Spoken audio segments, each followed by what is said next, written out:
Redden, Connecticut, August 1908.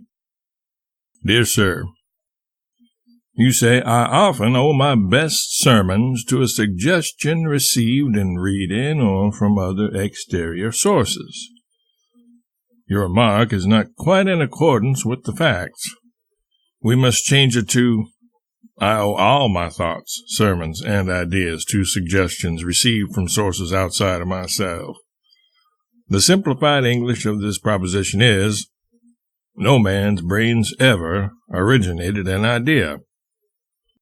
It is an astonishing thing that after all these ages, the world goes on thinking the human brain machinery can originate a thought. It can't. Never has done it. In all cases, little and big, the thought is born of a suggestion. And in all cases, the suggestions come to the brain from the outside. The brain never acts except from exterior impulse. A man can satisfy himself of the truth of this by a single process.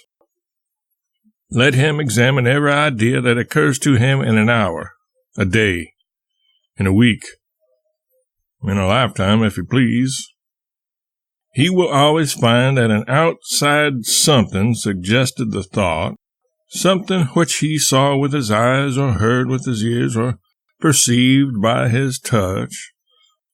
Not necessarily today, nor yesterday, nor last year, nor 20 years ago, but sometime or other. Usually the source of the suggestion is immediately traceable, but sometimes it isn't. However, if you will examine every thought that occurs to you for the next 2 days, you will find that in at least 9 cases out of 10, you can put your finger on the outside suggestion. And that ought to convince you that number 10 had that source too, although you cannot at present hunt it down and find it. The idea of writing to me would have had to wait a long time if it waited until your brain originated it. It was born of an outside suggestion. Sir Thomas and my old captain. The hypnotist thinks he has invented a new thing, suggestion. This is very sad. I don't know where my captain got his kerosene idea. It was 41 years ago, and he's long ago dead. But I know that it didn't originate in his head, but it was born from a suggestion from the outside. Yesterday, a guest said, "How did you come to think of writing The Prince and the Pauper?" I didn't. The thought came to me from the outside, suggested by that pleasant and picturesque little history book, Charlotte M. Yonge's Little Duke. I doubt if Mrs. Burnett knows whence came to her the suggestion to write Little Lord Fauntleroy, but I know. It came to her from reading The Prince and the Pauper.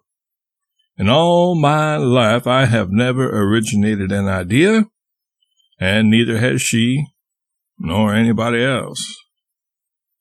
Man's mind is a clever machine, and can work up materials into ingenious fancies and ideas, but it can't create the material.